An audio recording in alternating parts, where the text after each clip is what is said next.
Hi guys, Milop Tarot here. Welcome back po for your kapalaran sa pag-ibig para po ito sa mga water signs, Cancer, Scorpio, and Pisces.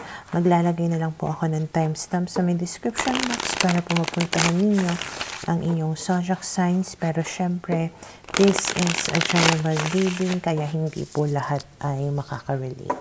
Okay, so we will start po with Cancer. Ano kaya yung posibleng pagdaraanan ng mga Cancer sa mga susunod na mga araw?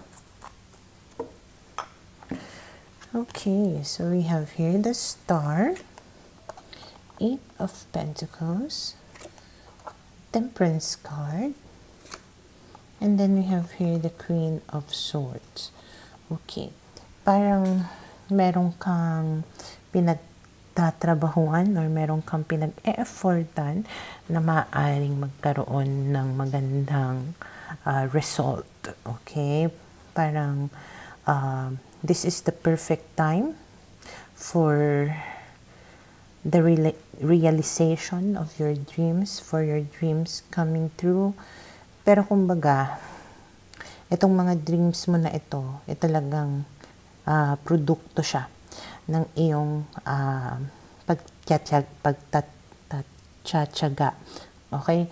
Produkto siya ng iyong paghihirap, effort mo, ganyan, at talagang naglaan ka, kumbaga, ng panahon para magkatotoo or mangyari itong bagay na ito. Okay? So, since this is a love reading, pwede mo yung i-apply sa iyong relationship, na kung pinagtatrabahuan mo yung relasyon ninyo para magkaroon ng harmony or magkaroon ng peacefulness sa relationship ninyo, pwede yun na mangyari. Okay? Especially if you are dealing with a air sign, okay? Or pwedeng meron siyang pagkamasungit na ugali. Or this can be somebody na hiniwalayan ka. Or may nasabi na masakit sa'yo. Pero tipo magkakaroon kayo nga ng siguro pag-uusap na kalmado para maging maayos ang lahat-lahat. Okay? And then we have here the Hermit, the World card, the Page of Cups, and then we have here the Strength card. Okay, so pwedeng magkaroon ng forgiveness sa isa't isa, lalo na kapag nag-usap kayo nitong tao na ito. Parang may mga bagay na marirealize kayong pareho na tipong wawakasan ninyo kung ano man yung mga hindi magagandang bagay na nangyari between the two of you, and you will start all over again with your relationship. Okay? Yeah, we have here the Six of Cups, which talks about reconciliation. Okay? And then Ten of Pentacles, kumbaga, magkakaroon kayo ng committed, secured relationship. Okay, and then we have here the Nine of Swords. So, lahat kumbaga ng mga pinoproblema mo noon, ini-stress about mo, ino-overthink mo noon, pwedeng mawala lahat yon.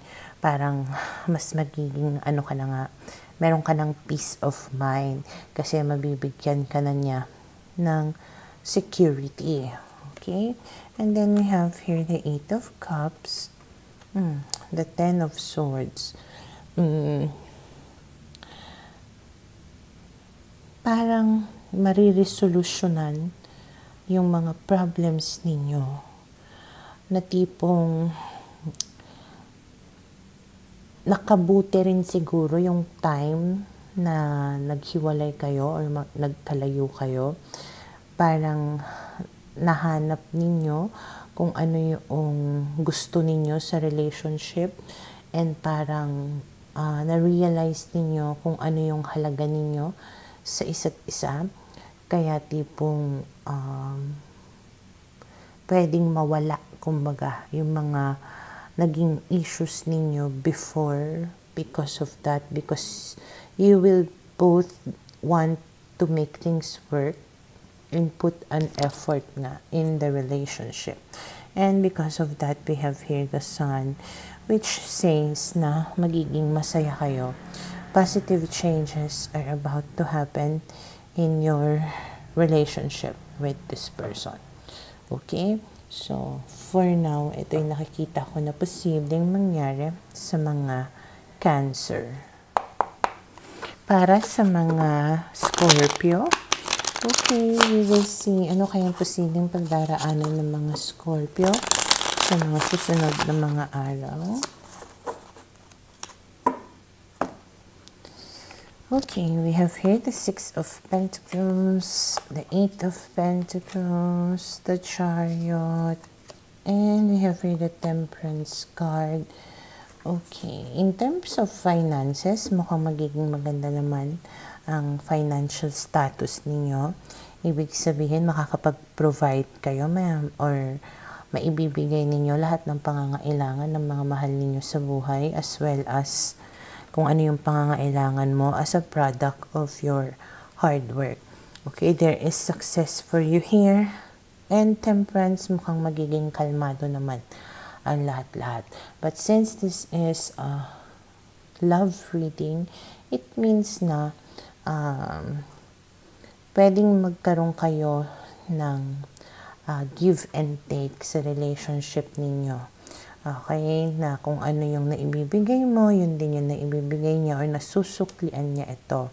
And mukhang you will both put an effort into making your relationship progress or be a success. Okay?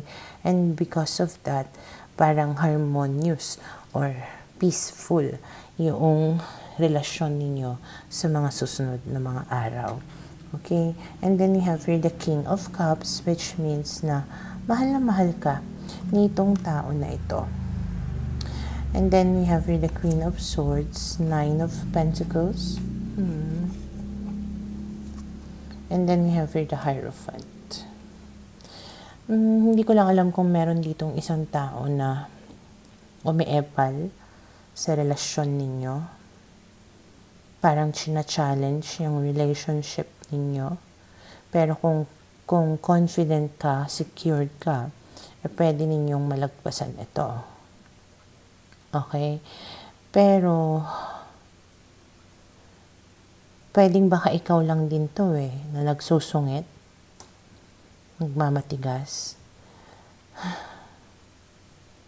na kung ipagpapatuloy mo yung pagiging nagger mo, pagsusungit mo dito sa tao na to, baka maging single ka. Okay?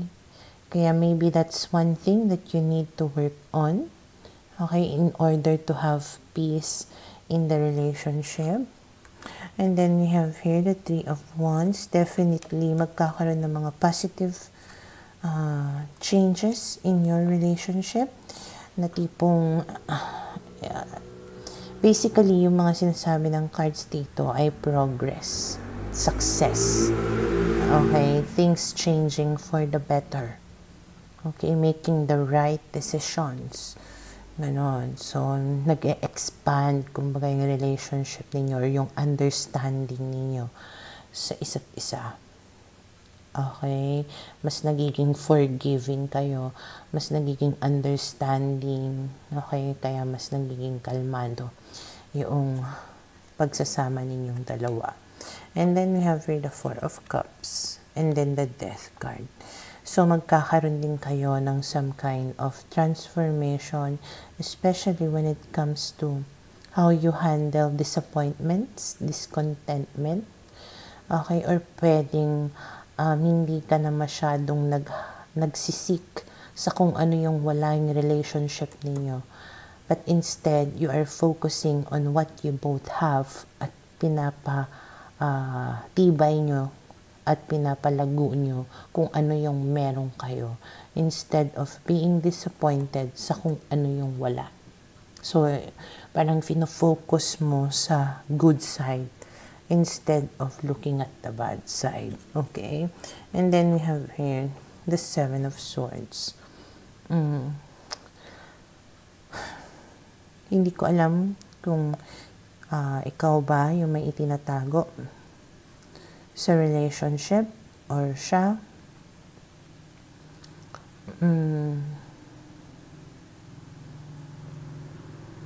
Pero I think meron pa ring naglilihim sa relationship na ito, which will make things complicated. Okay? Kaya siguro, kailangan talagang mag-put kayo ng effort sa pag-ayos sa relationship ninyo na maging open kayo sa isa't isa. Okay? Kasi kung hindi magkakaroon ng pagbabago sa relasyon ninyo, at the end, pwede pa rin na makasira yung pagsisinungaling sa relationship ninyong dalawa. Okay? But, so far, mukhang magiging maganda naman yung mga mangyayari sa mga susunod na mga araw. Itong si Seven of Swords, yung pwede lang na maging ending kung hindi ninyo mapapanatili itong magandang mga pangyayari. Okay? So, ayun yung nakikita ko na posibleng mangyari sa mga Scorpio. Para sa mga Pisces, okay, we will see ano kaya yung posibleng pagdaraanan ng mga Pisces sa mga susunod na mga araw. So, we have here the Tower. May isang malaking kaganapan na mangyayari sa mga susunod na mga araw. At dahil sa kaganapan na ito, parang mag-walk out ka. Or wawakasin mo na ang ugnayan nyo ng kung sino man tong tao na to. Okay? Parang this time talagang magmamatigas ka. You will hold your ground. Hindi ka basta-basta magpapatinag, hindi ka basta-basta magpapaawat, hindi ka magiging marupok. Talagang you are walking away from this disaster na mangyayari. Okay? And then, Ten of Swords talagang, it's the end for you. Pwedeng na-reach mo na finally yung limit mo and sasabihin mo na, okay, I have had enough. Ayaw ko na. At paninindigan mo yun. Okay? And then we have here the Page of Swords, especially if you're dealing with an air sign, Gemini, Libra, Aquarius. Okay? Na pwedeng mag-reach out pa rin sa'yo yan, makipag-communicate, at pwedeng amu-amuhin ka. Okay? Pero ikaw ay mananatiling matatag. Okay? Pwedeng sabihin mo, Page ka lang, Empress ako. Sino ka ba? Who you? Okay, hindi mo ko ka-level. pwedeng ganon. Okay? Or pwedeng this is you finally realizing your worth. Okay? Alam mo na kung ano yung deserve mo. Kaya hindi mo hahayaan na bula-bulahin ka lang nitong tao na ito. Okay? Pinapahalagahan mo na yung sarili mo. And then we have here the Sun. So after nun, maaaring maging masaya ka being with yourself. Okay? Self-love, self-care. And then we have here the Ace of Cups. Oh! So, once na naka-recover ka na dito sa breakup na ito, pwedeng magkaroon ka ng new beginning. Okay? And then we have here the King of Wands. It can be with a fire sign, lalong-lalo na ang Leo. Okay? And then we have here the Fool. Yeah, new beginning. It will start off like having fun, ganyan, flirting, no commitment, ganon. Talagang ini-enjoy nyo lang yung company ng isa't isa. Okay? And then, we have here the Four of Swords. So, basically, ang mangyayari lang is, kalma lang. Okay? Parang, nagre-relax ka lang, nag-enjoy ka lang, landi-landi lang, no expectations, hindi mo minamadali yung mga bagay-bagay, ganyan.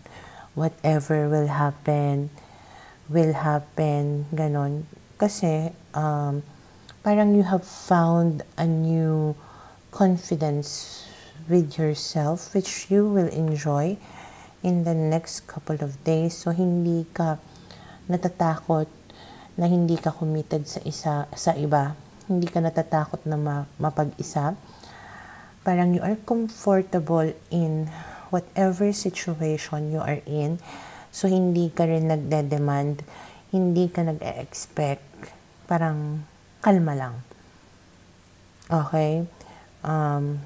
We just don't know what will happen between you and this person. It can be a new person, But I think since you already know yung worth mo as a person, kung sakali man na itong bagong tao na ito ay may ipakita sa'yo na hindi maganda, ay hindi ka rin mag-hesitate, kumbaga, nalayuan itong tao na ito. Kasi mas binibigyan halaga mo na yung sarili mo kaysa sa iba. Okay? So, sa ngayon, ito yung nakikita ko na posibleng mangyari sa mga Pisces.